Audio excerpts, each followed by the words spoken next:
Welcome to Tirupati Sri Pragna study circle. ఈరోజు మనం SGT Kautilya mentorship batch online mentorship batch గురించి అయితే చూద్దాము. ఇది ఒక 100% కాదు 1000% మీకు ఉపయోగపడే బ్యాచ్. ఫస్ట్ నుంచి చదువుతున్నారా, ఇంతవరకు అసలు టెట్ రాయలేదా, లేదా టెట్ క్వాలిఫై అయ్యారు, డిఎస్సికి ప్రిపేర్ అవుతున్నారా, మీకు ఈ బ్యాచ్ చాలా చాలా అనుకూలం. ఎందుకంటే దీంట్లో ఏమేమి ఉంటుందంటే చూస్తాం చూడండి. దీంట్లో సెల్ఫ్ కేస్ స్టడీ ఉంది, మీకు మీరుగా కేస్ స్టడీ రాసుకోవచ్చు.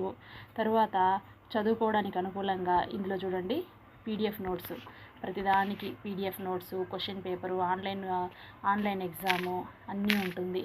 ఇప్పుడు ఇలా రాస్తూ వస్తారు, మీకు ఏమైనా డౌట్స్ వస్తే అవి చూడడానికి అనుకూలంగా ఇక్కడ మీకు రికార్డెడ్ వీడియో క్లాసెస్ కూడా ఇక్కడ అప్లోడ్ చేస్తున్నాము. ఇక్కడ చూడండి కరెంట్ అఫైర్స్ పెట్టున్నాము, ఎక్కడా కూడా ఒక బిట్ కూడా మీకు మిస్ కాకూడదనే ఉద్దేశంతో. కాబట్టి మొదటి నుంచి చదివే వాళ్ళకి, జీరో నుండి స్టార్ట్ చేసే వాళ్ళకి ఇది ఒక చాలా చాలా అనుకూలమైనది. అలాగే టెట్ రాసేశారు, డిఎస్సి సిలబస్ చాలా వరకు కంప్లీట్ చేసేసారు, ఇప్పుడు రివిజన్ చేయాలి, రివిజన్ చేస్తే చాలు అనుకుంటే మీకోసమే Dhurandhar level 2-3 revision daily test batch అనేది మనం త్వరలో ప్రారంభం చేసుకోబోతున్నాము. దానికి సంబంధించిన అప్డేట్స్ అన్నీ కూడా మీకు త్వరలో అయితే వస్తుందన్నమాట.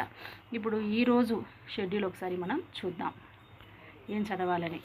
ట్రై మెథడ్కి సంబంధించి చదువుకుంటాము. సిలబస్ ఒకసారి చూద్దాం.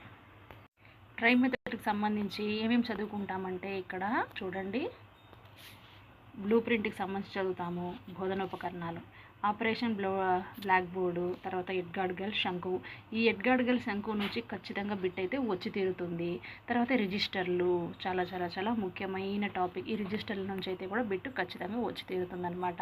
తర్వాత వైజ్ఞానిక కేంద్రాలు, ప్రొఫెషనల్ శిక్షణాలు, పటాల్లో వాడే రంగులు, చార్ట్లు, రకాలు, ఇవన్నీ కూడా డీటెయిల్గా చదువుకుంటే సరిపోతుంది, మీకు బిట్ అనేది ఎక్కడ కూడా మిస్ అవ్వదు.